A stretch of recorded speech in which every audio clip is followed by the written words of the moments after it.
I'm here in Coal City, but there could be some presents to go around for this Independence football team here tonight. That offensive line leaving a hole open wider than the Doritos bag when I get home. 911, I'd like to report a crime at Callahan Stadium. Concord beats down Salem 11-0. Think about that for a second. The first time they've had double digits in the win column since before Ralph Snyder invented the first credit cards called the diners and says, "Whoops, excuse me, sir," and keeps the wheels churning. The key to winning in any sport is a good foundation.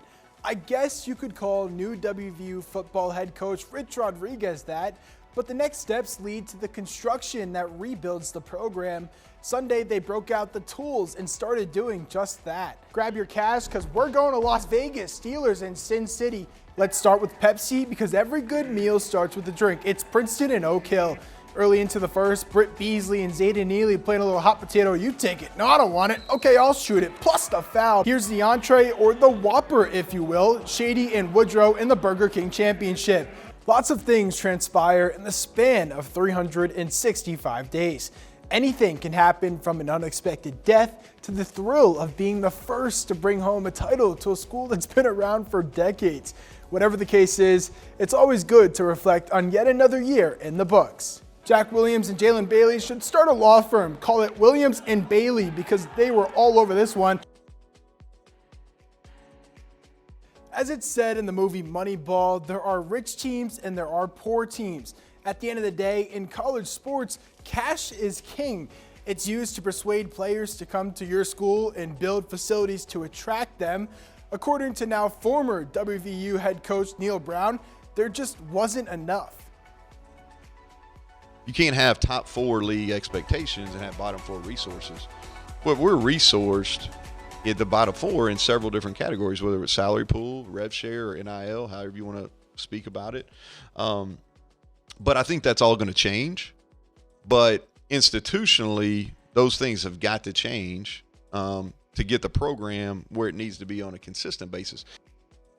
If you think about it, is Brown really wrong? In this day and age in college sports, it's all about adjusting. But not just in football, it's gotten to the point where the transfer portal is treated like free agency in the pros. Ever since NIL became a thing, it's not about getting a full scholarship to play and not have to pay for school anymore, but how much money can you give me and what kind of brand deals come with it?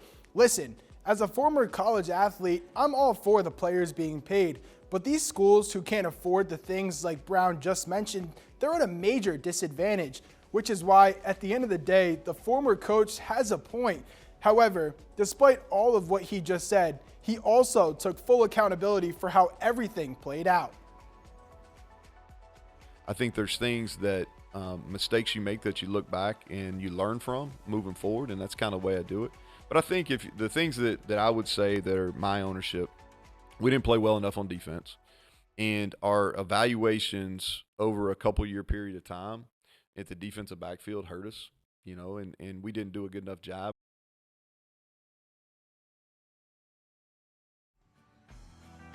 The Greenbrier East Lady Spartans are not your average high school basketball team, specifically when it comes to their head coach.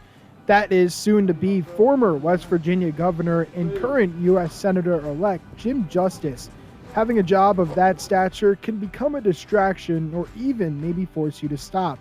But according to Justice, he has no intent of letting that happen.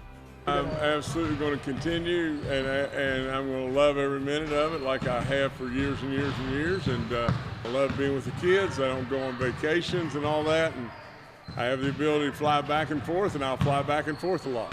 Justice says having the ability to coach still played a huge role in his decision to run for Senate. It was a big factor in whether or not I was going to do it or not. At the end of the day, if I couldn't coach and I couldn't be with the kids and everything, you'd be giving up a big part of your life. I probably wouldn't have done it. With their head coach being as high profile as he is, it's easy to let that interfere with your play. But these girls say that's the opposite of how they see it. Some people think he's like a big figure, but he's not. He's just like everybody else. So ever since I was little, we come and watch him. So he's always been coach, but then he was governor. So then it's different, but it's fun. On the court, Justice has big expectations for his team, but stays level-headed. We've got the ability to win it all. We could have won it all from the standpoint of 4A. We could win it all from the standpoint of AAA, but we've also got the ability to, end up losing 8 or 9 games. Being able to live up to those expectations starts with one important factor. I think that our consistency is a big thing. We won a lot of games last year, but we lost when we should have won. Justice has one message to his squad's opponents. For somebody to stop us, they better be prepared to score a lot, because we're going to score.